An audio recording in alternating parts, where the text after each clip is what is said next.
Hey Trek Gang, what's going on in this week's episode of the Boeville in Newtown? Well, it's right over here. Stand by and we'll get into what's happening this week.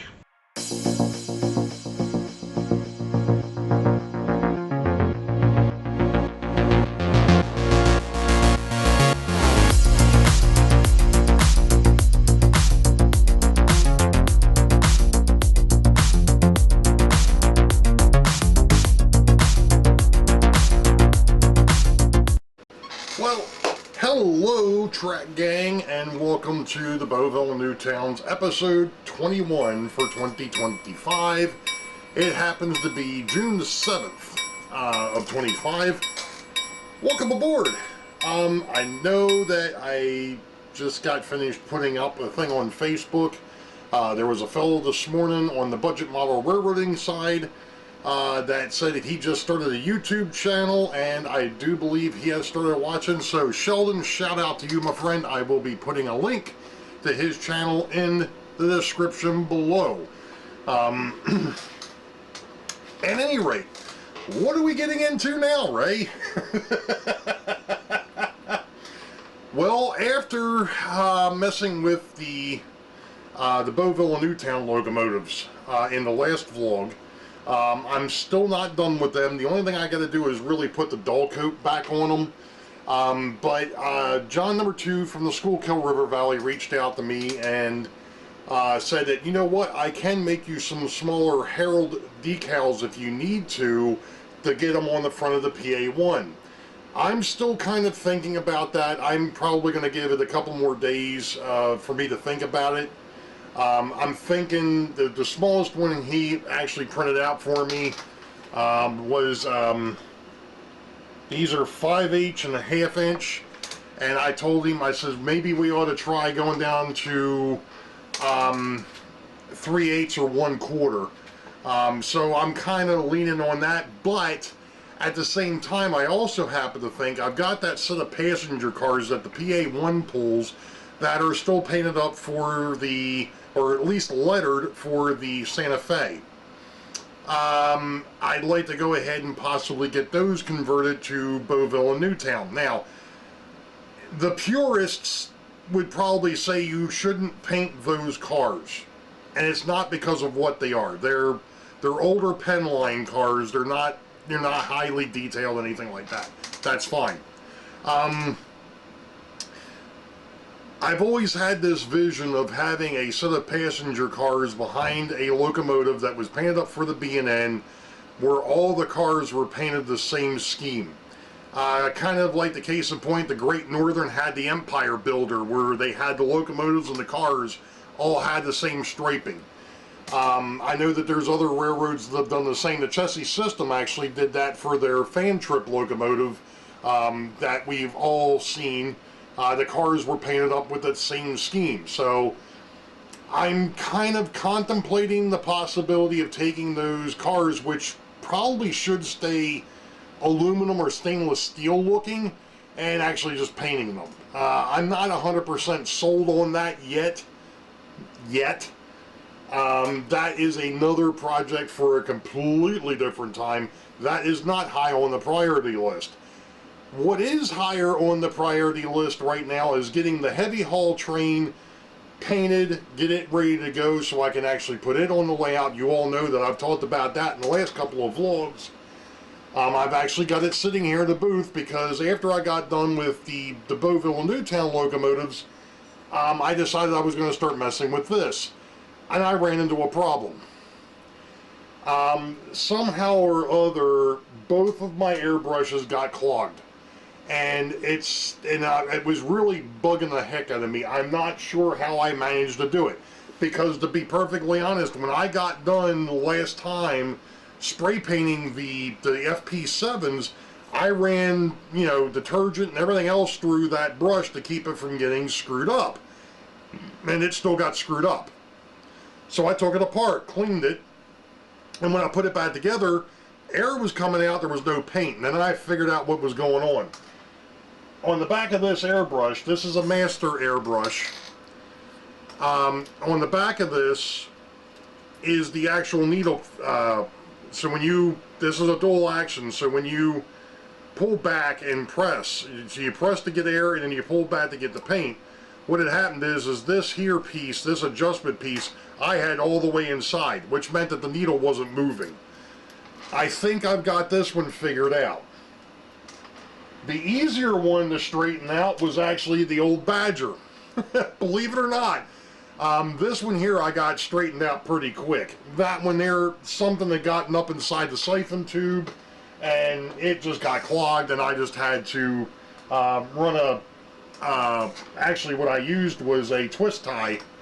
And that's not going to show up on camera, but there's your twist tie. That didn't work. I just took the plastic off the end of it and just, you know, I was able to clean it out, and that worked. So, what I did, if everybody remembers, this is what this used to look like. That's what it looks like now. So that is the other transformer that I didn't build from that IHC kit. So I've got that all painted up. And then I went through and painted the primer, and that's what that is. That's the primer gray. I've got primer gray on the flat car, on the trucks, and on the other pieces that belong to, that's the 2 weight blocks, the piping for the hydraulics, that got painted, the 2 end pieces, they're now primered up and ready to go. And then I also went ahead and painted or primered up 2 of the cradles. One will go on the new transformer, the other one will go on, obviously, to this transformer, which is all primer gray. Now, because of the fact that I wanted the transformer to be gray, I really don't have to do anything else with this. This is already its color. That's its final color. The same thing with the transformers that are actually on here. I don't have to worry about painting them any type of a color because they're already there. That's already done. Oh, I forgot. That rack that I have been talking about that Sparky told me was the extensions for the I guess for the transformer. I painted this one here gray already. The other one's still on the sprue. That one was painted gray as well, or primer gray. I was able to actually, I'd never glued in those red pieces, so I just slid them out, and wait, we went there.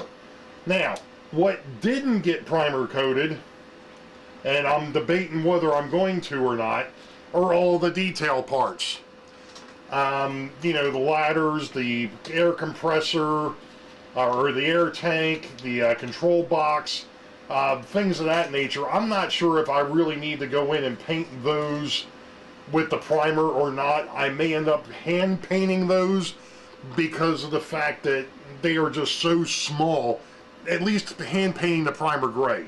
I've still got some. I had to mix up a bunch more because I had problems with the brushes painting. I had to make more paint. So that's kind of where that's at. I think that's going to be the next thing, though, is going ahead and getting this thing painted. As we talked about, this is going to get painted B&N baby blue. The cradle and all the other little parts, most of that is going to get painted yellow. The boxes, these guys are going to get painted blue as well. And of course the truck pieces will get painted black. So that's going to be the next step. I'm not going to show you everything that goes on here. We're already 9 minutes in, and you know, I haven't done anything yet except for show off what I've already done. That is the big low boy. The older low boy that I had, I've already, of course, glued in some of the, or 4 of the tie downs. I'm going to have to very carefully paint those up. And I've also, I remembered when I was going through my box over, my drawer system over here, I had forgotten I had mixed up wood brown, and I was like, what the heck did I use that for? Then I remembered that was actually for the cable reels that are on the cable reel train, or not on the cable reel train, but the carload for the cable reels. So if I screw up the deck on that car, I can repaint it with that wood brown. I think that'll work out well. But at any rate, I'm going to get the paint in here. We're 10 minutes in. I'm hoping that we'll have something to show by the end of this. And the other thing that'll probably be coming is the other priority, which you all know has been a priority for a while, and I keep putting it off. But I'm going to leave it at that. So we'll be back once we have something, folks. I thought that was done. Guess not. Okay. All right, track gang. As you can tell, we're back here at the bench. And I've been obviously working on something. So there it is. It's not quite done, but it's close. That is B&N 4231. I've got some of the detail parts on here already. The one thing that I do need to do still is I need to put the B&N decal on the weight blocks, and I need to tie down the transformer. Not that I can't run it like this, but you know, that's where we're at. Now, another interesting little tidbit. I talked about this, I've mentioned this, but I'm going to bring it up one more time because yeah, things get lost in the shuffle, I guess. This is the other kit. This here, and I mentioned, like I said, I've mentioned this before. This is IHC stock number 2015. Somewhere along the way, I lost the instructions on how to put this thing together. Which, okay, not a big deal. You know, putting together the little transformer box, okay, that may not be too bad. This is the one that I had. The one that needs to be put together, the parts are in the bottom of this little cup because I found an issue. I don't know why IHC did this, but the parts on the tree, the sprue, were backwards.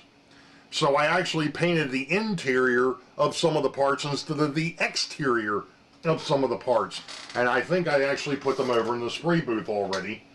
I don't think that they're in here. No, they're not in this little container. I think they actually are over in the booth.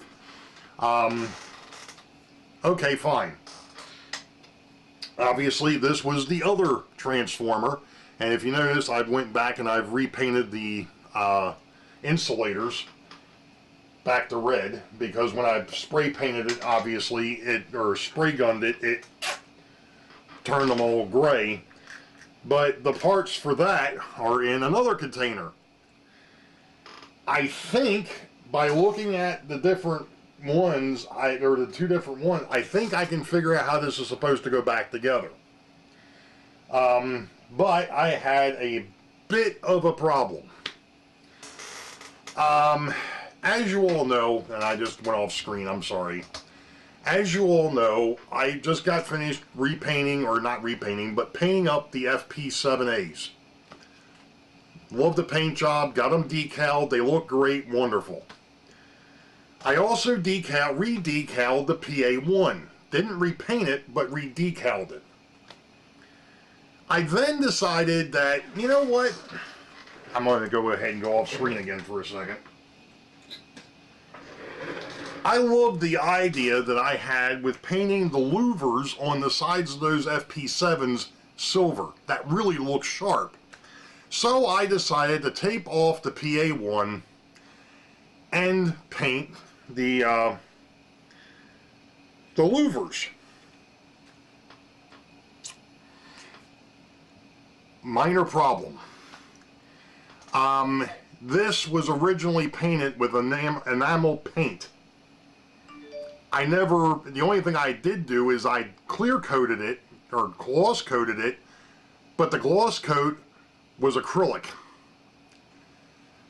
When I went and pulled the tape off, it pulled the acrylic gloss coat, it pulled the decals all back off the locomotive.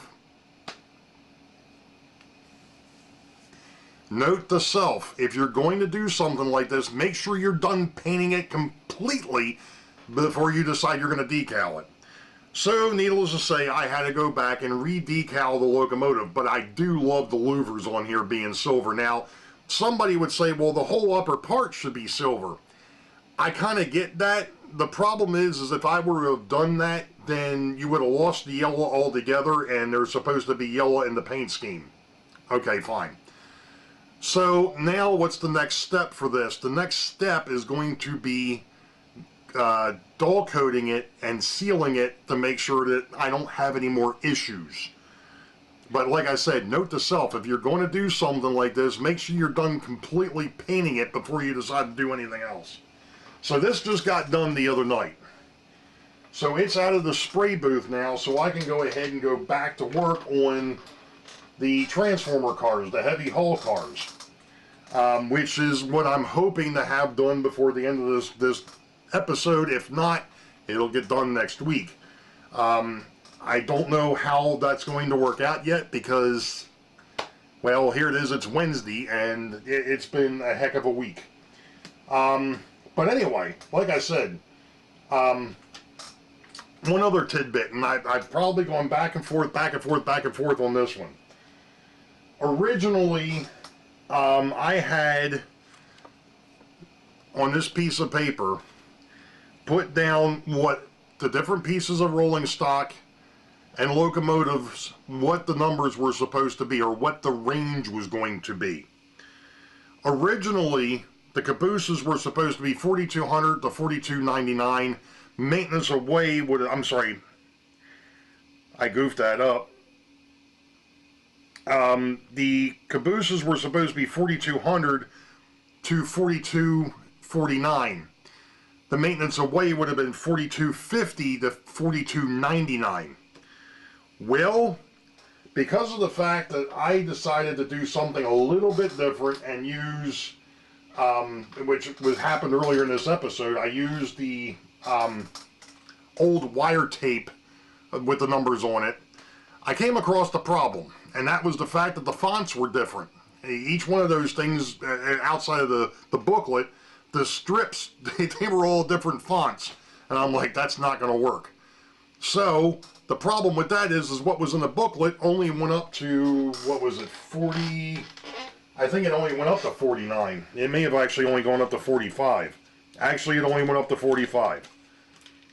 So, I had to redo the numbering system. So now maintenance away is 4,200 to 4,249, and now the cabooses will be 4,250 to 4,299. Why is that important? Well, because I've got the cabooses that are still sitting over here, the ones that I printed out that eventually are going to get painted for the B&N.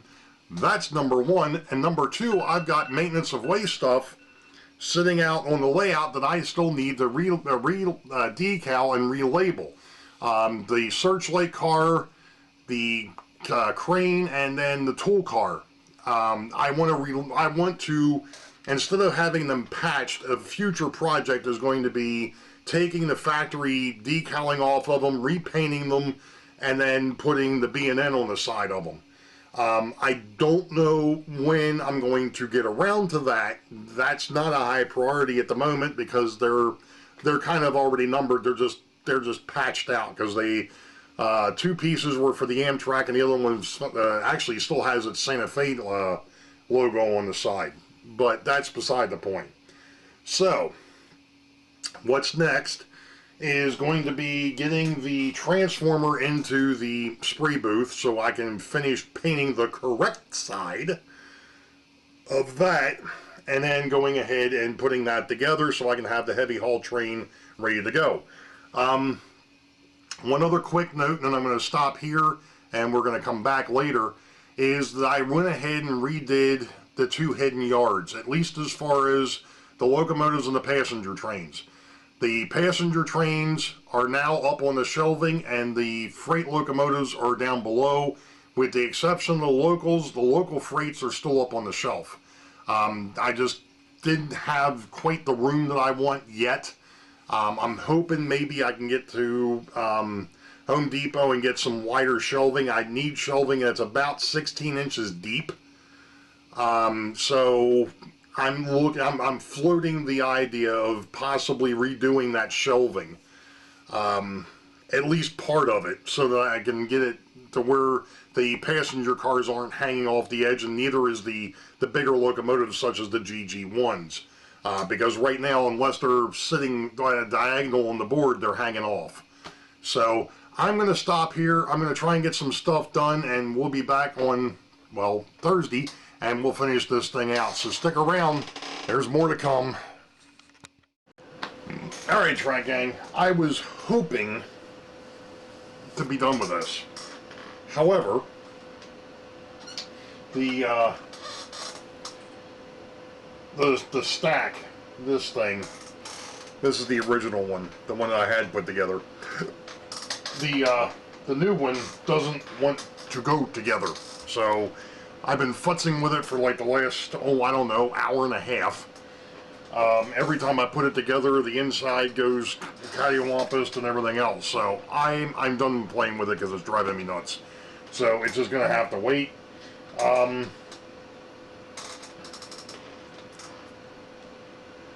I did start putting wire on here. I've got one side threaded, but like I said, I was trying to do two things at once here. I was trying to get this done and trying to get the other heavy load taken care of and get the other part taken care of. But I did at least get the other transformer put together. Now I am going to have to go back and do some touch-up paint on it, but that's fine. It's together. That was a little bit of a pain in the butt too, even going off of the one that I had, trying to match them up. Yeah, that was a beaut, Clark, but I got it. So the small transformer, the parts for it are still in the paint booth. So yeah, it'll be next episode. It will be what it is.